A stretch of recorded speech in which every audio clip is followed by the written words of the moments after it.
Today we will discuss correspondence analysis.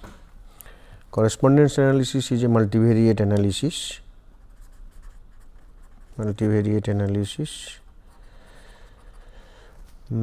It has two components.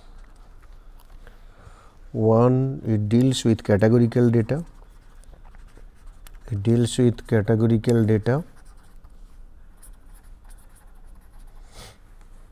And then it converts this data to certain distance. Using those distance values, it create perceptual map.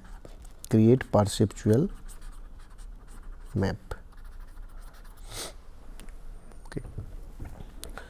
So, the one of the advantage of correspondence analysis is that it can work with categorical data. By categorical data we means the nominal or ordinal data.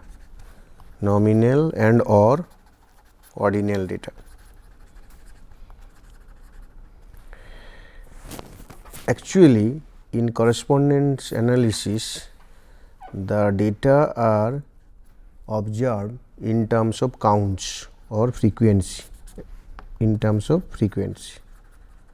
For example, there are three age group of people, age 1, age 2 and age 3. Now, we can see their food habits, habit 1, habit 2 and habit 3. Now, if we see a particular population, and we may find that in general this age group, with this food habit there may be N11, N12, N13, N21, N22, N23, 31, 32, 33. Now, this Nij, this is number of observations, or I can say counts, or say that frequency,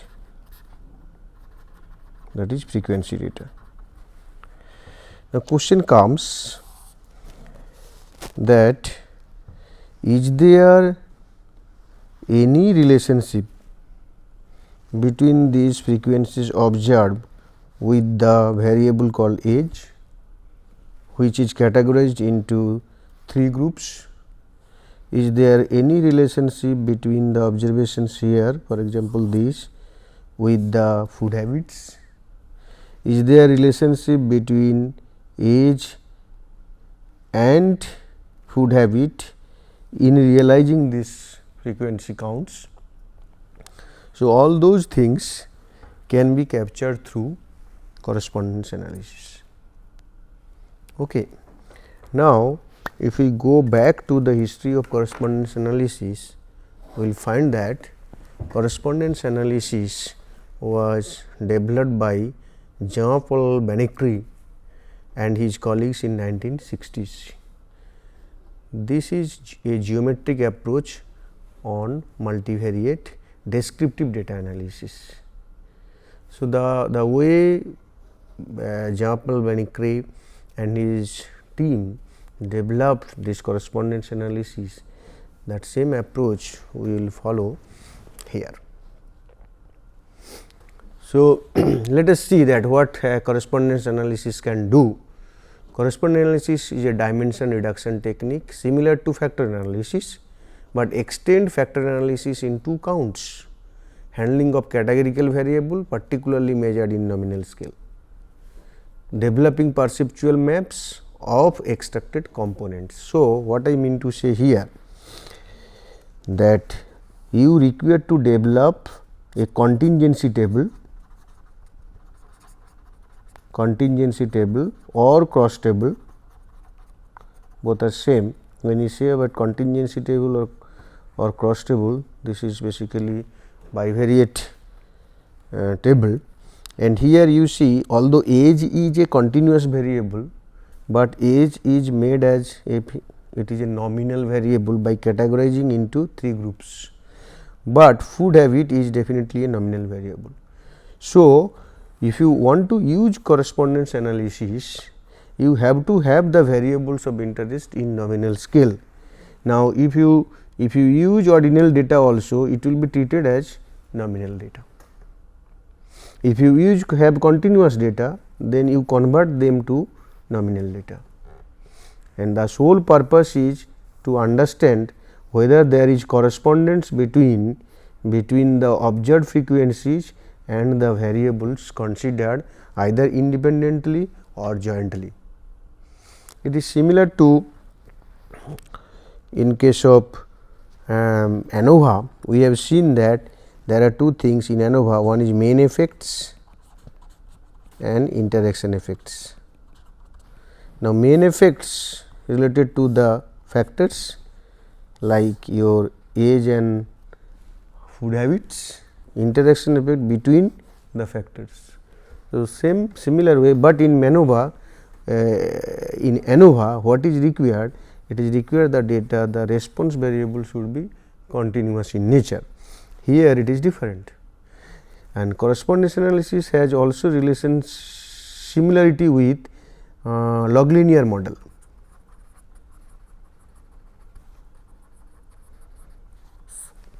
In log linear model, we also try to find out main effects and interaction effects using certain parameter, but there are definitely lot of differences between all the correspondence analysis between these models. First of all, correspondence analysis uses frequency data, log linear model also uses frequency data, but log linear model will not go for dimension reduction, correspondence analysis will go for dimension reduction also.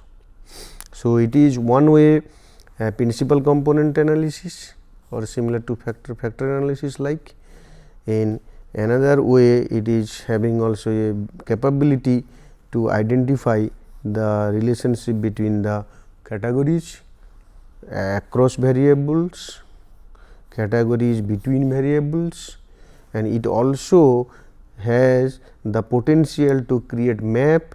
By seeing the map, we are in a position to talk about the association among the categories of a variables, and between the categories of two variables, the associations can be carefully interpreted. Okay. Now, see what are the different names we find in the literature related to correspondence analysis. Dual scaling, method of reciprocal averages, optimal scaling, canonical analysis of contingency tables, categorical discriminant analysis, homogeneity analysis, quantification of qualitative data. What is mean and seen also that in these different names and that similar to correspondence analysis, or in fact the correspondence analysis is used in the literature and also published.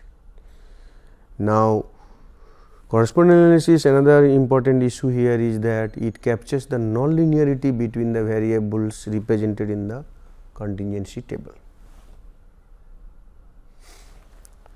So, let us see that how correspondence analysis work. Now, this one we will be representing in terms of correspondence analysis process. That process model, some is inputs, then activities, then outputs. Okay. Inputs means what correspondence analysis requires. So, if you see that it requires some certain number of variables which are categorical variables, then you have to create a contingency table. Contingency table of frequency data. Frequency data. Then what it will do? It will do three things: capture measure of association, captures measure of association, then compute fit measures, and then create perceptual maps.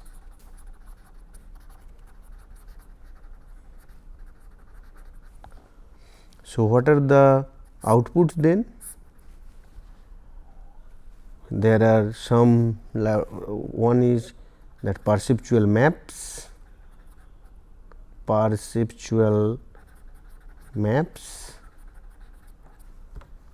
then second output is different fit measures, and actually we will get many numerical measures for interpretation,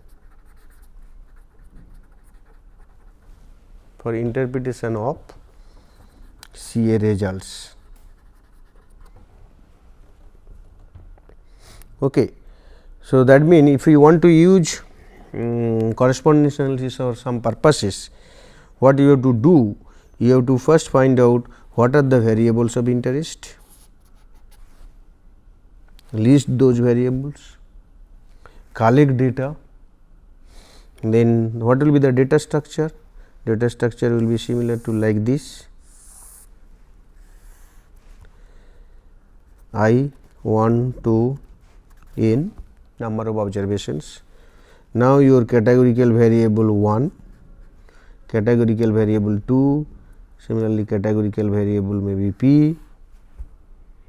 Then what is required? What will be required? Suppose observation 1, it may fall with one categorical variable with some category. Suppose it is basically x c1 category, it is x c2 category, x cp category, similarly different categories. So, when there are more than 2 variables with multiple categories, then you require multiple correspondence analysis to include all the categorical variables. But if we consider only 2 variables like this x1 x2 with this category, then you will be able to develop. Suppose you write x1 here and this side x2, and you know it has category 1, category 2 to suppose category k, and it has category 1, category 2, suppose category k. Then you will finally get a frequency table like this: n11, n12, n1, n. I think it is k. So, if it is k, so similar table will be. So, that means your data will be coming like this, and I will show you one example, and from this data you take 2 variables at a time with these are the categories of the variables, related variables. Using this and n, you will be able to find out this correspondence table or contingency table. You will be able to find out this contingency table. Now, the sum total of all these n values, that will be capital N, because you have considered n number of observations. This is small n, sorry, not capital N, small n. We are considering the small n. So, n11, n12, what do I mean? I mean to say that sum I equal to, suppose if I say this is k, j equal to n12 capital K, n I j, this will be n. Sum total of all will be n. So, this is our data. Now, from this data, this way you are getting the contingency table or correspondence table. If you have more than 2 categorical variable, you have to go for multiple correspondence or contingency table, and or we can say the nested contingency tables. Okay. Then what we are trying to say that what are the activities that will be performed? You have to first find out the measure of association. How do you find out this measure of? This is an issue, and we will discuss next. Then once you find out the association measure, and then you will you will using those values you do some action and then some results you get, and based on these results you find out the fit measures, and finally maps you will create. So, let us start with a case study, because it will help us to understand CF. An organization which manufactures a diagnostic medical equipment, this is our case. The organization does assembly of final device and has outsourced all the components required for the final assembly. This one is one of our case study paper, that is reference is Rabindran S. and Maiti 2012, a framework for integrated analysis of quality defects in supply chain, ASQ Quality Management Journal, volume 19, issue 1, page number 34 to 52. Now, let us see that what is this case study in totality. That we found out that compare, if we see the what are the different components, that sheet metal component, plastic and non-metal component, fabrication, machining, circuit board and electronics, cable and helmets, these are the different components where ultimately defects per million, defective parts per million, that is captured from Six Sigma point of view. And what we found out that sheet metal component has having the highest defects. So, it is a case. So, we can say this is the sheet metal case we have to consider for improvement. Then when we capture the defect data and related data with respect to the sheet metal component, what we find that there are four things, four categorical variables which can be used to capture that data set in totality. By this I am not saying that there is no other variables which are contributing to the sheet metal defects, it is there, but for the present study what has happened with discussion with the personnel who are basically working there in this particular company and who are dealing day to day activities related to this assembly operation, and with discussion with we find that these are the things that can be considered. One is for sheet metal component, there is part number, box structure component, double bend component, single bend component, flat component, that means four categories. There are different vendors. Actually, that company is having more than 50 vendors, around 70 something vendors are there, but four number of vendors they are supplying this sheet metal component. So, vendor 1, vendor 2, vendor 3, vendor 4, this is another categorical variable. Then we definitely we want to minimize the defects. So, in order to minimize the defects, what we have done, we have first seen that what type of defects are generated during assembly operations or after assembly final product, when it is sent to the customers, what type of defects are reported, plus in house that quality checking, what type of defects are identified. Based on this, we found that the category of defect, this is also a categorical variable having 1, 2, 3, 4, 5, 6, 7, 8, 9 different categories. And then it is obvious that there may be seasonal effect which was found after discussion with the personnel involved in this assembly operation. January, February to September, because we have collected data from January to September of a particular year. So, we could not collect beyond that, because the ultimate this assembly operation where we have concentrated our study that started in this month, and that was that up to September the data was available. So, by saying this, what I mean to say that all variables are categorical in nature. Now, let us see that how do we develop contingency table. So, as there are 4 categorical variables and we want to take 2 at a time. So, that we will be able to find out 4 C2 contingency tables.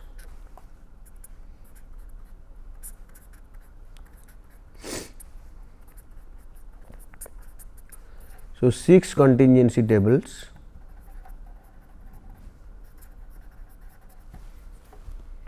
that means 6 two-way relationships will be found out of these 4 variables.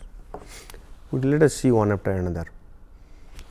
Here categorical data in terms of frequency. So, this is the categories of defects, these are the vendors, and what does it mean that vendor 1 supplied components having this BD. BD means BD is hole missing, bend, dent, dimension. I think break, it is basically bent and dent. BD is bent and dent. D stands for deburring, DM dimension related, FI fastener installation. So, like this. So, 150 bend dent defects can be attributed to vendor 1. Similarly, 142 related to responsible vendor 2, for 146 vendor 3 and vendor 457. So, if we see this particular column, what we find that ultimately vendor 4 is having less number of defects related to bend and dent in comparison to other 3 vendors, that is vendor 1, 2 and 3, they are almost equally contributing towards defects related to bend and dent. In similar manner, you will be able to find out that means deburring defects, dimension related defects like this. So, if I go for the total, what you find out that vendor 1 1076, vendor 2 1141, vendor 3 1043, vendor 4 1181. But here in first case we are finding out the vendor 4 is least contributing, whereas if I see the total, we are able to see that this vendor 4 is contributing the maximum, although with respect to vendor 2 that difference is not that significant. So, that means there are some relationship maybe. What I mean to say, as here it is less, that means somewhere it is contributing more. For example, if we see the dimension related things, vendor 4 is contributing 269 defects compared to others where vendor 1 is 207. Okay.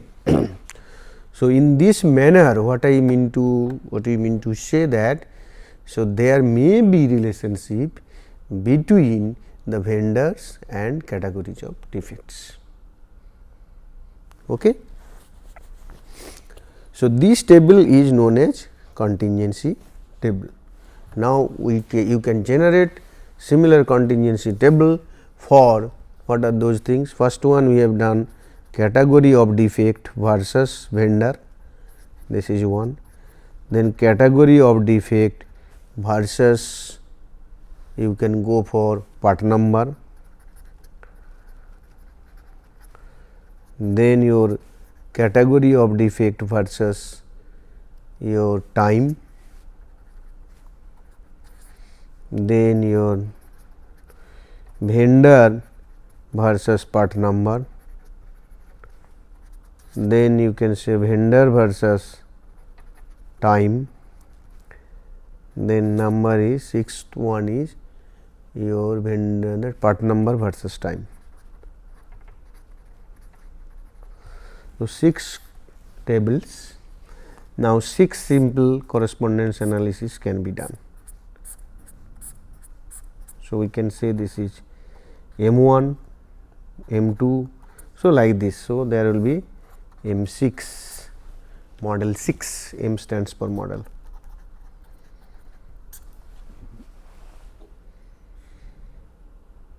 Now, with respect to the first model, what we are going to say, the category versus vendor, we have put few questions. What are those questions? What are the similarities and differences among the 4 vendors with respect to the 8 category of defects? So, we are saying that there are 8 categories, 1, 2, 3, 4, 5, 6, 7, 8, 8 categories of defects. Now, that means if I want to see the vendor position, then you are basically getting a 8 dimensional issue coordinate. By what I mean to say? I mean to say that category of defects, that is BD, that is D, similarly W. So, if it is dimension 1, dimension 2, this dimension 8, not visible here, but it is very deep. What will happen? Now, the vendor 1 has a position suppose somewhere here. So, this one is having 8 coordinate values. That means, vendor 1 is measured using these 8 categories in terms of that values are 150, 137, 207, 91, 76, 210, 185, 20. Vendor 2 coordinate values are like this, vendor 3 coordinate values are like this, vendor 4 coordinate values are like this. What we are saying that then what are the similarities and differences among the 4 vendors? So, we using this row values, we want to see whether there is differences between vendor 1, vendor 2, vendor 3, vendor 4, whether they similar or they dissimilar. Not only vendor 1 to vendor 4 with BD or with D or with DM or with FI. We are talking about vendor similarity or differences between vendor 1, vendor 2, vendor 3 and vendor 4 in terms of all the defects. Okay. Second one is what are the similarities and differences among the 8 category of defect with respect to 4 vendors. What does it mean? It simply says that we have 4 vendors. We are now considering a 4 dimensional system, that vendor 1, vendor 2, vendor 4, 1, 2, 3 and 4. Now, for a particular defect you may be saying that somewhere here in the 4 dimensional space BD is there. Now, what is this BD point? Then that coordinates then 150, 142, 146 and 57. Now, if we want to know that this question, what are the similarity differences among the 8 categories of defect with respect to 4 vendors. So, we want to see whether BD, D, DM, FI, HM, PS, W, they are similar or dissimilar, or if similar, how much similar or how much dissimilar that these vendors with respect to with respect these as well as these 8 categories with respect to these 4 vendors, how they must similar and dissimilar. That is what is written here. What are the similarities and differences amongst the 8 category of defects with respect to the 4 vendors. Now, obviously, the third question is what is the relationship between the vendor and the category of defects. These are the vendors and this category of defect. So, when I talk about the first one, that what are the similarity differences among the 4 vendor with respect to 8 categories of defects, it is similar to main effects of vendor. Second one is similar to main effects of categories of defect, but third question is talking about the interactions between vendor and defects. That interactions we are considering here. Okay. Now, the fourth one, can this relationship be represented graphically in a joint low dimensional space? Because you have seen that 8 vendor, 8 categories of defects if we consider, and if we measure vendor 1 to vendor 4, then a particular vendor has 8 coordinates, meaning 8 dimensional issues. So, but again when we are measuring the defects category, each of the category with respect to vendor is a 4-dimensional issue. Now, question is the more the dimension, the complexity is more difficult, very difficult to make decisions. So, what you require? We require to reduce the dimension as well. So, that is why that is the fourth question, can this relationship be represented graphically in a joint to low dimensional piece? It is possible if there is relationship amongst the categories of the defects, amongst the vendors as well as between categories of defects and vendors. If there is relationship, dependency, then the reduction is possible, low dimensional reduction is possible. If it is not there, they are independent, then you cannot reduce the dimension. Either you have to go by the vendor wise, that 4-dimensional issue, or category wise 8-dimensional issue. You cannot reduce. Reduction is possible only when there is some dependency, some similarity between the and dissimilarity. Okay. So, now we want to see that again repeat the questions. Question 1 is our that we are basically for vendors, your target is vendors, similarity and dissimilarity. In question 2, category of defects, similarity and dissimilarity. Question 3, what you are trying to say? You are trying to find out relationship between vendor and defect, category of defects. And question 4, you want to reduce the dimensional reduction. So, what are the answer to these questions? How do we know? Question number 1 is answered by row profiles. Row profiles. Please keep in mind that here along the row vendors are there,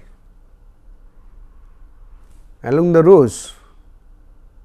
First row vendor 1 like this. That is why when we are talking about that vendor similarity and dissimilarity, I am talking about row profile. But if you interchange, suppose the categories of defects will come along the rows and vendor along the columns, then when we talk about row profile, it will be related to the categories of the defects. So, it is the way you design the contingency table, and accordingly the row profile and column profile will give you the concerned reply or responses or answers. Now, for categories of defect, each column row profile is R and it will be column profile, that is C.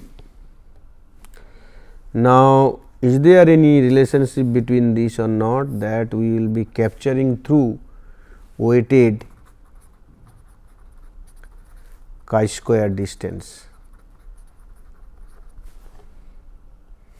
And the final one, that is dimension reduction, possible or not, we will be capturing through singular value decomposition.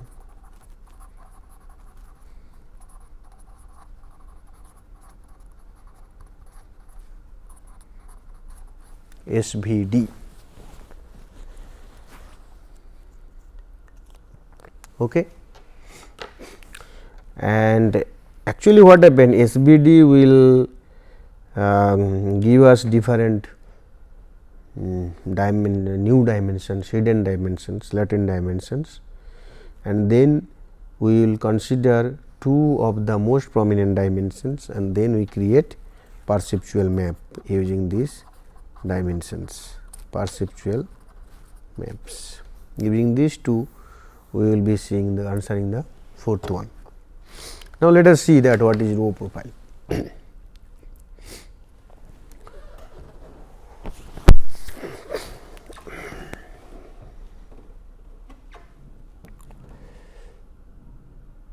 Okay. So, there are different steps to perform correspondence analysis. The contingency table, what you see earlier, this one, we are defining this as X, capital X, that 4 vendors 1, 2, 3, 4, 8 defects 1 to 8, every some values are there. This is X and this value is X 11, this is X 12, X 18, like this. Similarly, X 41, X 42, X 48. This is basically frequency data, contingency table, whatever way we can define like this. Okay. Now, what is our step 1? Step 1 is you develop correspondence matrix. You see what is it in there? Obtain corresponding matrix Z, where each element in Z is that X I j divided by capital N, where capital N is the total number of observations. Okay. So, what I mean to say here, I mean to say this 4441, this is the total number of defects found for this particular case for I think up to September, that is 9 months data. Then this is capital N, 150 here, this is X 11, 137 is X 12. So, we are now creating Z 11, which will be 150 by 4441. That means, each of the element in this X table here will be divided by the total, that is what we are talking about here. So, 0.034 is nothing but 150 divided by 4441, and 4441 when divided by 4441, this will be 1. So, this is your first step. Okay. Then, so that means if I write here that what is our step 1? Step 1 is that find out Z I j, which is X I j by N. Okay. Now, go to step 2. Divide each element of matrix Z by the respective row mass. If you see what is row mass here, now you go back to the original table 1076 divided by 4441, this is what is your row mass. So, that means row total divided by total. So, first step 1 is this, step 2, each of these elements will be divided by row mass. So, that is why what happened, 0.034 divided by 0.242, it is giving you 0.139. Okay. So, each of the elements of the Z matrix is divided by their corresponding row mass. So, vendor 1 case, each of the element here, these elements are divided by this. Vendor 2 case, each of these elements of Z matrix is divided by 0.257. So, like this. So, let us write down the step 2. Step 2, we are saying that Z I j will be divided by row mass. Keep in mind the corresponding row mass. Okay. You see that in the first step 1, the column values mass, if you see that column mass is this 495 divided by 4441, 474 divided by this. So, like this, that means the column total divided by the total, grand total. So, column total divided by grand total is like this. So, if you sum up row masses 0.242, 0.257, 0.235, 0.266, this will lead to 1. if sum of the column masses, this will lead to 1. So, while calculating row profile, first you are finding out this that means correspondence matrix, then what you are doing, you are basically dividing each of the elements of the corresponding matrix by their corresponding row masses, but see, you are not considering column mass here, because we are talking about row profiles. Okay. So, now I think you understand now that what is your row profile. So, that vendor 1 position, if we consider in terms of row profile, so that means with respect to these 8 categories of defects. So, vendor 1 position is 0.139, 0.127, 0.192, 0.085 like this, vendor 2 like this, vendor 3 like this, vendor 4 like this. So, under 8 dimensions, you are basically putting that where is vendor 1, getting me, where is vendor 2. So, you are getting these values. So, in the similar manner, you can find out the column profiles. Step 3 we want to find out. So, this is row profile you got in second stage. Third stage, you want to know the column profile.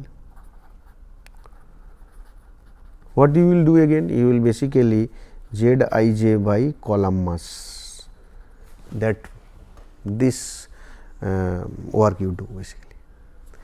So, when I talk about divide each element of the correspondent matrix Z by the respective column mass, this is the case. So, each one, this is my original that correspondence matrix Z, 0.034 is divided by 0.111, this is what is given here 0.303, similarly 0.287 like this. So, what does it mean? That means that when you are talking about column profile, we are talking about here different categories of defects. So, in a 4-dimensional space where the dimensions are created by the 4 vendors, where does each category of defect lies. Okay. So, I think that the first, that row profile will give you similarity dissimilarity and column of the row variables categories. Column profile will give you the similarity and dissimilarity between the column variable categories. Now, we want to combine the two.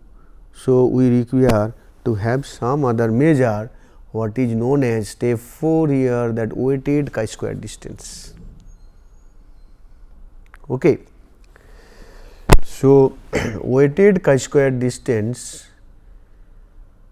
is calculated like this. In our step 4, that weighted chi-square distance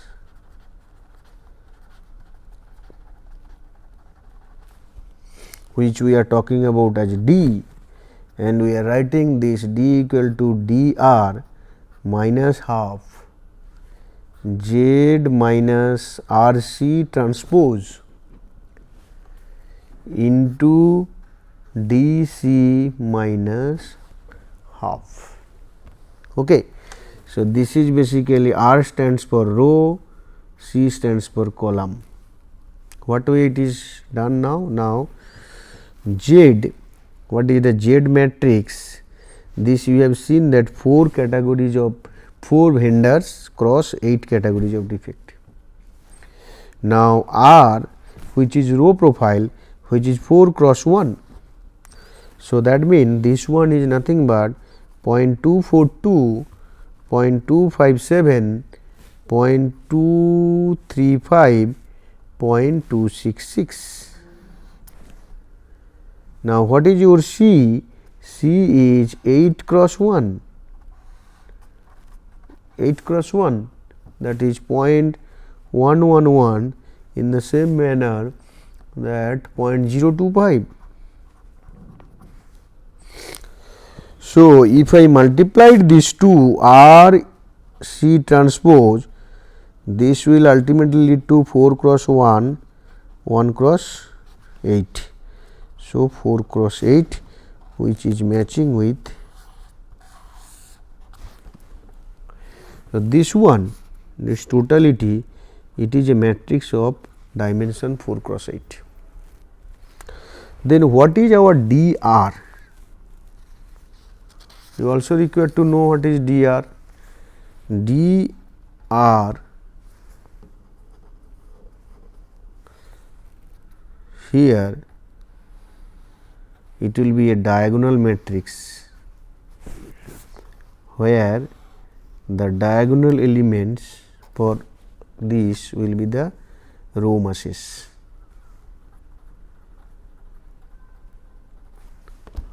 And for DC it will be the again a diagonal matrix, diagonal elements will be the column masses.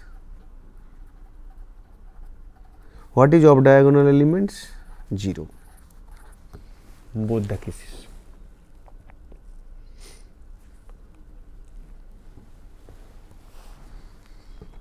Okay. So, what will happen ultimately, and then by d minus sum mean you are taking the inverse and then square root of the inverse, basically what you are doing here. So, if I say like this 4 cross 4, then 8 cross 8, then this will be 4 cross 8, ultimately your resultant matrix will be 4 cross 8. Total matrix will be 4 cross 8. This is what is chi-square distance, and this chi-square distance, if you use this formulation where your R, C, dr, dc everything is available, because you have the contingency table, the data is given to you. So, see, I have this is R, this one my C, then I create a 4 cross 4 matrix, putting diagonal all these values we will be getting dr, putting diagonal all these values we will be getting dc, then you take the that inverse square root of each of the values, then you start multiplying this with this, then the resultant will be multiplied with this. So, ultimately you will be getting this. This is what we are talking about chi-square distance. What is the issue here is that you see R and C you are multiplying, R and C, R is this row mass and this column mass, these two you are multiplying, these are again mass which is divided by the total, these two you are multiplying and you are subtracting from Z, original Z, this Z value. So, this value minus this cross this.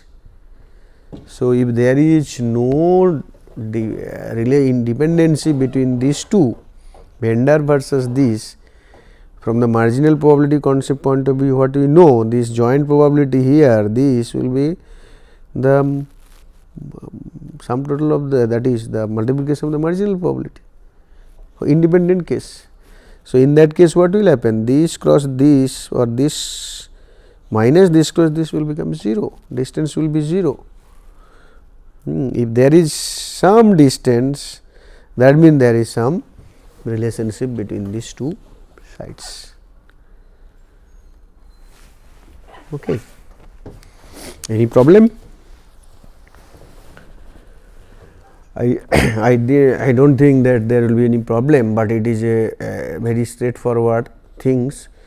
So, what is written here, you see D can be used to explain the relationship between Benders and categories of defects, this distance, but it is, see, it is a really difficult proposition.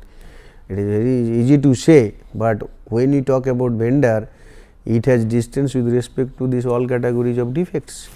Similarly, when you talk about the defects, it has also with respect to the Benders. So, it is not as straightforward as the way we think, but even then, but this is a beautiful way of, see, from the categorical data, nominal data, where nothing is available, only some frequency is available. Now, how nicely you are able to convert to it in a distance measures, that is the chi-square distance. So, if I know distance, distance is a position, I know one vendor position, another vendor position in terms of distance, so then it will be possible for me to see the what is the difference in distance, and some conclusions can be made of. Then what is required? Then we will go for singular value decomposition. After step 4, then step 5 is your singular value decomposition.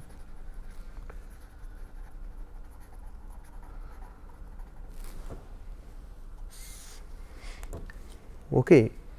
Now, singular value decomposition, I think what is required here, that it is a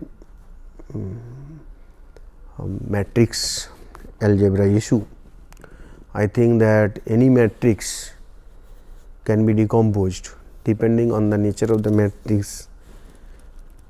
If it is a square matrix, you can go for eigenvalue, eigenvector decomposition. When it is not square, then you cannot go for that. So, singular value decomposition can decompose non-square matrices. For example, in this case, our D is 4 into 8. Now, we want, this is a not a square matrix, 4 cross 8 is not a square matrix. What we want to do? We want to decompose this matrix, and we want this decomposition is very interesting. I think in my PCA lecture, principal component analysis, you have seen that we have decomposed the matrix into eigenvalue and eigenvectors the way that lambda j, sum total of j equal to 1 to p lambda j aj transpose. That sense we decompose, means one matrix p cross p matrix converted to this one scalar and with vectors. It is also similar way it is done. Now, you see that SVD what it does, it basically partition the D image with 3 matrices U, V and S. In case of eigenvalue, eigenvector, you find out that eigenvectors and eigenvalues, here 3 different matrices we are subtracting, that decomposition is taking place, where U is a P cross K matrix, V is Q cross K matrix and S is a K cross K matrix with diagonal elements. This S diagonal elements are S1 greater than equal to S2 greater than equal to Sk, K is the reduced dimension. What we are trying to say, we have 4 cross 8 matrix.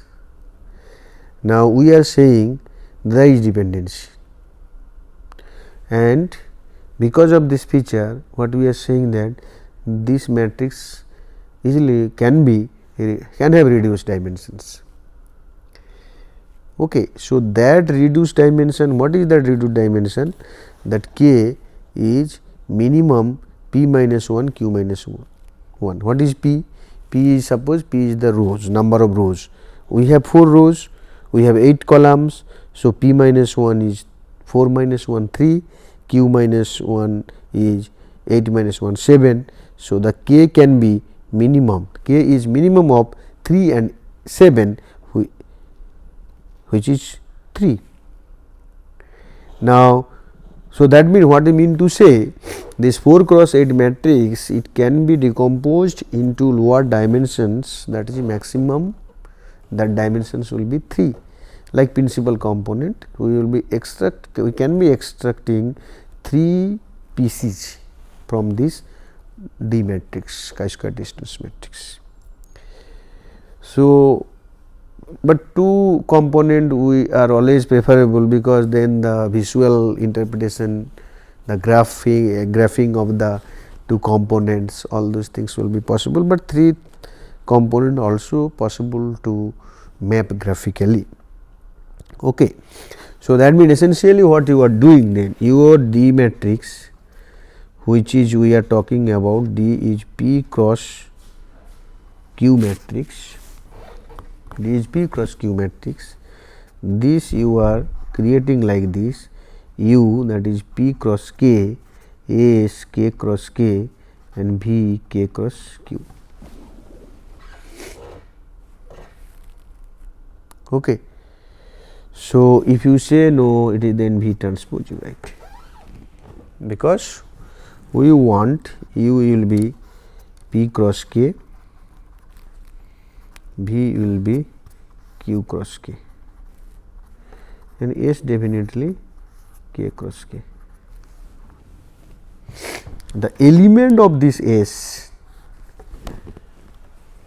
the diagonal element of this S, which are S1, S2, like Sk, these are important things. These are the things what we want to extract. Getting me? Now, see what we have written here.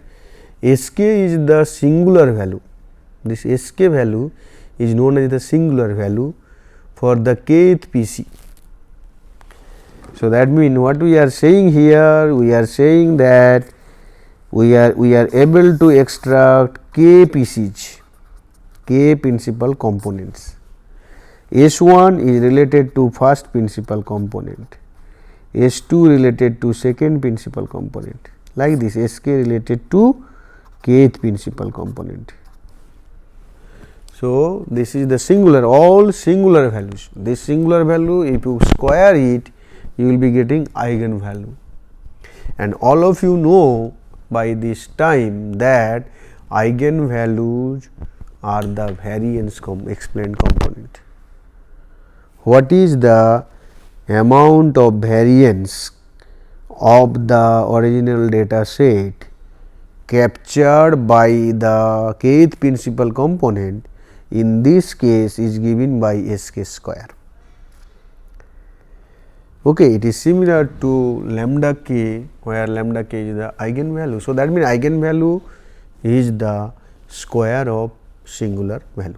So, represent the weighted variance explained by the kth principal component.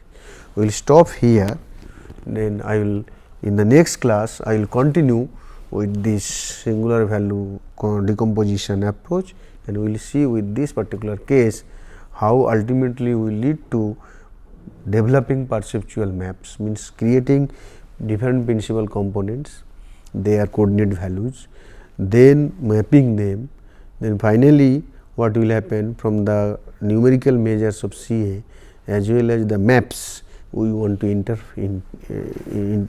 infer about the defect generation process for this particular case what we have considered. Thank you very much.